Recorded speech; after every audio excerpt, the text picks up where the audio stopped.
no way for that person to really get an understanding of why this person is so passionate about what they're selling. So it's more than just selling yourself. It's selling a connection to what you're trying to accomplish.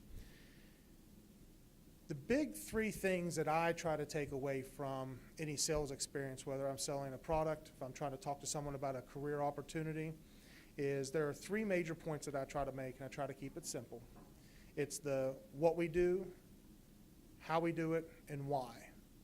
And the reason I try to connect on those is that gives the person, and especially when we're talking about recruiting, if I'm sitting interviewing one of you all, I want you to understand the product that we're selling, the process that we have, and the potential that it carries. And that pretty much can be true about anything that you're in front of. Everything in the world that I'm going to sound like a salesman here, everything in the world that we touch, see, hear, feel has a sale connected to it at some point. The carpet, the ceiling tiles, the cars, everything has a sale connected to it, but it's a matter of what we're doing, how we're going to do that, and the why. Some of the most passionate public speakers and business speakers that I watch through LinkedIn or YouTube or whatever I'm watching on a sales platform, they always have passion for the why of what they're doing. It's not just what we're doing or what we're selling or how we're going to go about it, but it's the why that really sells people. It's that emotional connection. So when you're thinking about what opportunities you have, what interviews you have, try to make it understanding of why you want the career opportunity, why you think the potential is right for you, or why you'd be right for the potential. Understand that the interviewers on the other side of the table are trying to make a connection with what they need as far as a position and the person they're sitting in front of. Would you be a right fit for the position?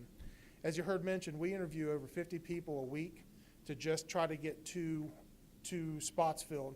It sounds like a really crazy number. When you break it down, our show rate for interviews, and unfortunately this has gotten worse and worse over years, is about 55%. So if I schedule 100 interviews, roughly 55 will actually show up for their interview, whether they're on time or not. Out of that number, probably 60% are selected for a second interview. Again, the show rate, we invite 30 people back, we get about 20 that show up. Ultimately, what we're trying to do is find the best person for the seat on the bus that we're looking for, because there are so many different personalities in a room, so many different needs, wants, and desires, that every position and every opportunity isn't right for every individual. But that's where we've got to try to figure out who's the best in front of us. So the other thing is, and this is something we've seen, I've been doing this for 20 years, I have seen fall off the map. My very first job, I got the job. The guy told me, the reason you got the job is you're the one that called back. I interviewed with 6 other people. I was 18 years old. I was interviewing with 4 guys that have been in business longer than I'd been alive. But I was the one person that called back. I got the job. 4 years later, I got another opportunity put in front of me. I took it, so on and so forth. 20 years later, I'm standing here today.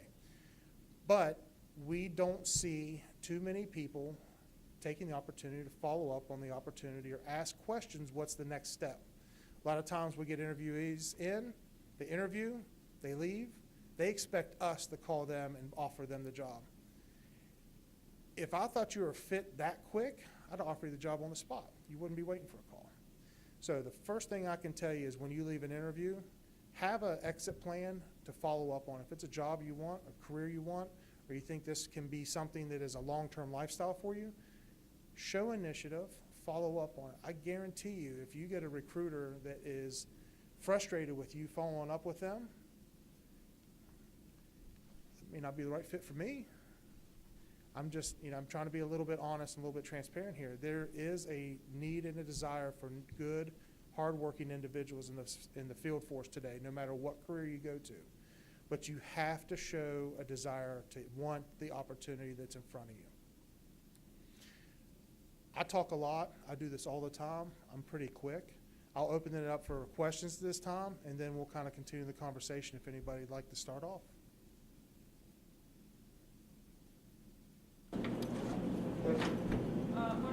questions to ask the recruiter? Well, it really kind of depends on what you want out of it. What I would tell you is don't just ask general questions about the company, about the position. Ask how it would pertain to you. So in sales, I'm always looking for buying signals. When someone says, oh, this would have helped so-and-so this way, or that doesn't sound like a whole lot of money, or this would help my family this way. Those are closing signals. They're ready to buy the product. They're ready to move on to the next question. So what I would tell you is ask questions specific to how the career or the opportunity would work for you, your instance, your situation. If you're, a single 19-year-old still in school, how does it work against your work, your school schedule, your athletics? I understand that almost 2/3 of your students are student athletes, so you have a lot of time on your hands to go out and just job search, right? You had no practice, 9 o'clock at night. So, really find a way to angle the opportunity to your needs and your desires. The couple questions that I specifically ask in my situation are, what are the upward opportunities in the company? Because I'm always looking to take the next promotion. I like being the one in charge. Unfortunately, I have a little bit of control issue when it comes to that, because I like to know that things are done the right way in a timely fashion. The other thing is, what are the limits to the career? A lot of people ask, everything's great, grand, wonderful, it's all rainbows and lollipops and butterflies, but the reality is, what are the challenges? What are the reasons that people don't make it in your industry? Those are the hard questions. If you can get past those objections and those reasons that people don't make it, maybe you find a way to make a niche for yourself in the opportunity. Does that answer a little bit? Anyone else? Got you started with that, what brought you to the company? I'll keep it simple. My why statement. I've been in sales for 20 years. 9 years ago, I interviewed with Aflac. At the same time, I interviewed with a job that gave me a guaranteed base and a little bit of commission. At that time, I had a 4-year-old daughter, so my immediate needs would be able to pay my bills right away. It wasn't something that I looked to be able to grow. But over the next 4 years, I kept getting interview opportunities from the top guy in Aflac, the state coordinator. Me and him had become a little bit friends, and we started running into each other in some situations. My last interview, literally the thing that got me was being able to connect the dots with how Aflac worked and how it really helped the community. So I'll tell you what, I tell people this all the time when I'm pitching the products we offer. We at Aflac pay out in claims in 1 year more than our top 5 competitors combined collective premium. So we pay out more in claims in one single year, on average, than our top 5 competitors make in a year.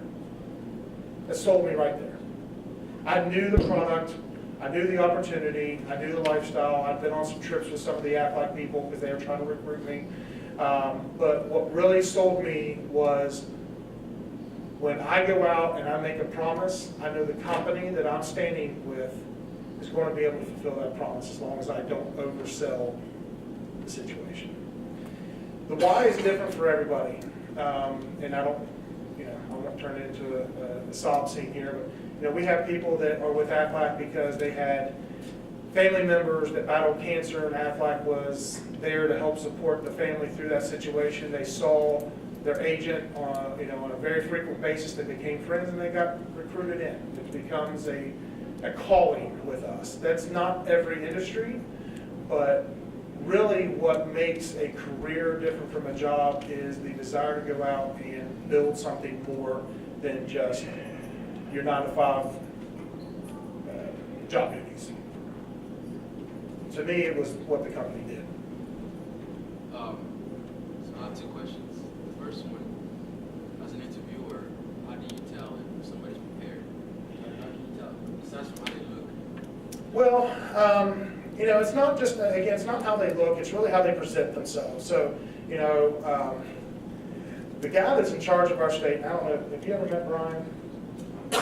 Okay, so the guy's in charge of our state's 39. He's been with Aflac for 15 years. He went to a job fair at Marshall, interviewed his first time in flip-flops, camo cutoffs, and literally a white T-shirt. It wasn't necessarily the look as far as the way he presented himself. If you walk in with confidence on time and you are engaged in an interview, then you're a candidate in my eyes.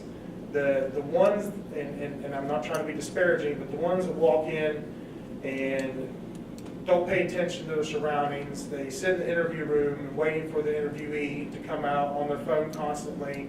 You know, everything else is a distraction, everything else is pulling their attention away from what they're doing at that time, is how we typically kind of rate them right off the bat. To be completely frank, we do not have any judgmental circumstances as far as the way we interview, because you never know who's going to have the desire to be the next leader in our company. So honestly, if you show up and you have a presence about yourself and you're engaged in the interview, makes a bigger difference than what you're wearing, period. Again, it's not just the clothes, but it's the actual, the way you're handling yourself. Now, I will tell you, if you're going to meet with a Fortune 500 company, I'll address the part personally. You had 2 questions. What are the ways to practice? So if you have an interview coming up, how can you practice like pitching or talking? Really, what I would try to say is it's not necessarily practice, because you don't know what that interviewer is going to ask you. There's a lot of different techniques out there to try to manage an interview that you can watch on YouTube and things like that as far as an interviewer. But what I would do is being prepared is understanding what you want out of your career, the direction you want to go, and really what you feel like your restrictions would be, whether that's time management, family, school, sports, whatever you may be doing. Understand what your restrictions are, so when you go in and there is a conversation about what the day-to-day operations are, what the opportunity is, you can understand how that would work with your needs. Again, I have agents, and you saw me playing on my phone a minute ago. I have an agent who lives in Pomeroy. She's got 5 children between age 2 and 10. Her day consists of from 8 till 2. She's good to go, but at 2 o'clock she's got to pick 3 of her kids up. So we have to structure her day around what her restrictions are, so we know how to make the time that she has available successful. So it really pertains to your needs and your situation. Now, that's not to say to go in and think that the interviewer owes you anything. I mean, you are interviewing with their company to try to get a position, but you have to be confident in what you want out of it. That goes 10 times further than me thinking that I can train somebody in to have a good mindset or a good disposition. If they know what they want out of the career, it makes it a lot easier for me to be able to talk to them about the specifics of the job, not just the company history. And again, we can Google Aflac's company history and talk about it for 30 minutes, but how does that work with you? Lisa? I got a question for you. So you said your first interview is kind of informational. You're Yep. telling them about the company, you're learning about the can. I think a lot of companies do that. So Yep. when they move on to that second interview, in your organization, like what happens then? Is it more of a behavioral interview, or kind of how does it work? Well, our first interview, and if you do interview with Aflac, if Brandon or Tammy reach out to you at any point, because we do pull a lot of resumes from Charleston. The first one is kind of information gathering. This is what Aflac does, your day-to-day operations. This is where we're founded. This is what we're looking for. The second interview starts to drill down to the specific job requirements, the licensing requirements, the expectation, the compensation. That's one thing that I would tell you in the second interview is we go over the compensation scale quite in detail so that we can make sure that our plan for success matches your plan for success. If we get somebody in that wants to make a couple $1,000s a month just to kind of help with the bills versus somebody that wants a 6-figure income, that plan and execution are completely different. So it really does drill down to specific individual requirements, opportunities. couple things that I would point out, if you get to a second interview, I would be very specific in asking what they're looking for. Because again, in the first interview, you're getting information about what the job is, what the opportunity is, what the company does. But the second, you're really trying to make sure that there's a fit for what your needs are, what the company needs are. Because if those two things don't match, someone's going to have frustration.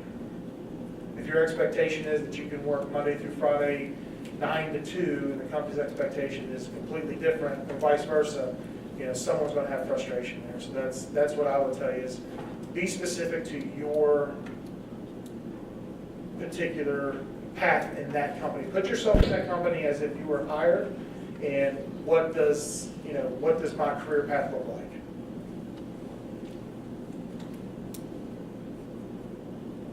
Follow up on that? Yeah. No, that answers the question.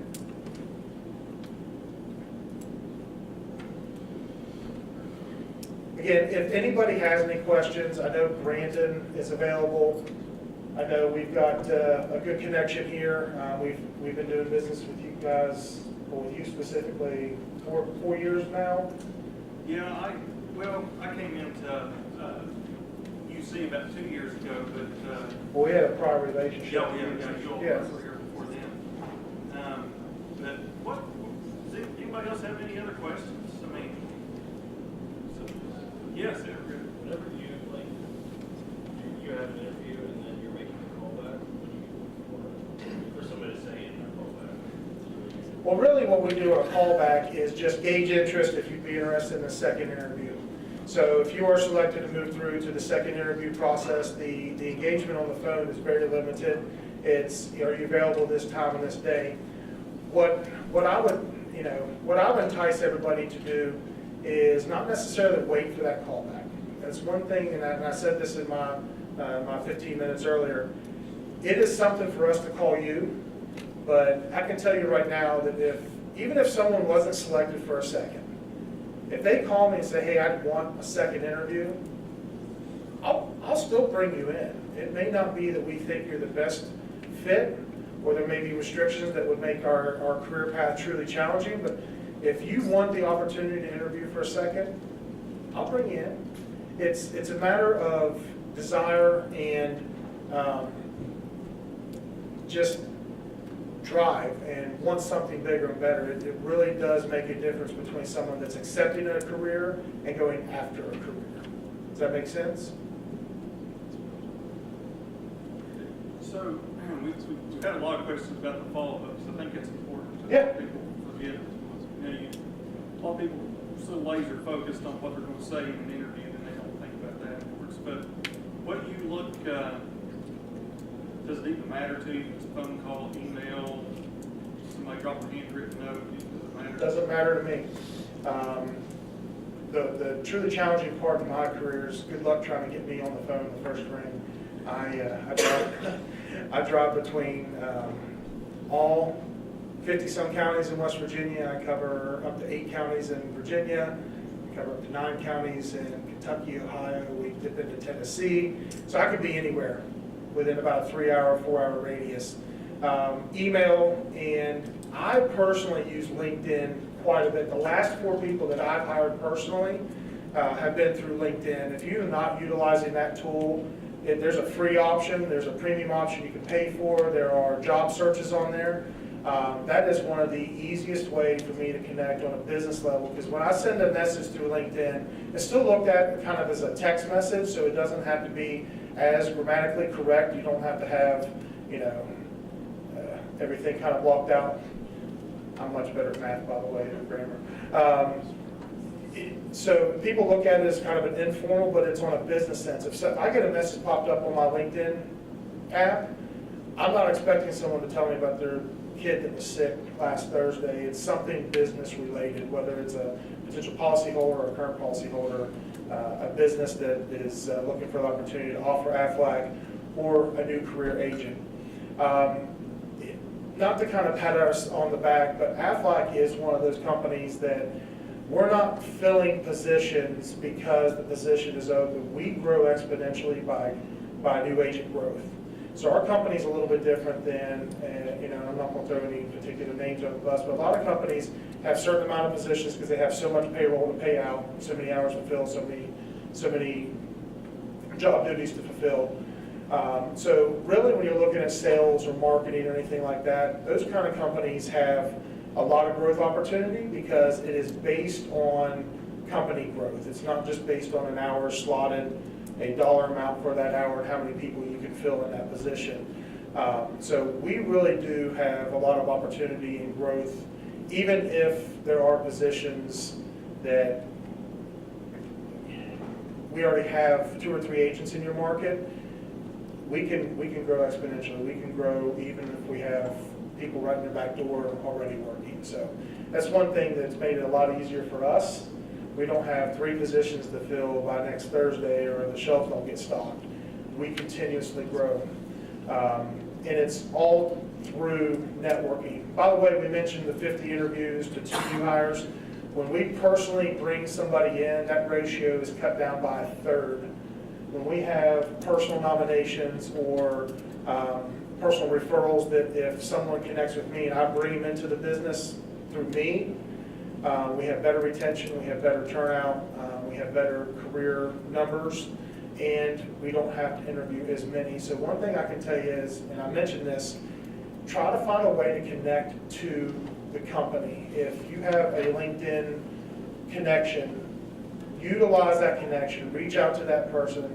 You don't necessarily need to sit down with them for 3 hours and have a full-on discussion, but maybe they can give you some insight as to what they're looking for, whether it's, you know, whatever the position may be. I'm going to end up talking about Aflac a lot, sorry. Well, that's what you know, right? It is, very much so. I've got a kind of final question, but Yeah. does anybody else have any other questions before? This is the time. Anybody want to know about interviewing? Because Chris has done it a lot. So. Do you like for candidates trying to do casual talk to you? You know, I mean, you all stood with me in the back of the room. I very much talk to a person on their level. I have a lot of just casual conversation in my interviews because I want to get to know the person. Everybody comes into an interview, especially a first or a second, tip-top shape. You know, they're going to never say the wrong thing. They're always going to be, you know, happy and chipper and can't wait to get the opportunity. But really, I want to know what drives you and what brought you into that interview. You know, everybody has problems. You know, the hot water pipe busted or the car broke down or, you know, whatever it may be. But what I want to get to know is what is driving you to look for another opportunity. If you're currently working, what are you not getting out of your current job that you want? How can we fit that mold? If you're not working, why have you not accepted a position? What can we do to set ourselves aside as a company? But ultimately, it's what do you want out of it, and does that mold with what we're looking for or the opportunity we have? Even though I like you, if you don't want to do what we do day to day, you know, we can still talk about tennis and soccer and golf and all that stuff. It's just a matter of, you know, how do we make this the career that you're going to sustain?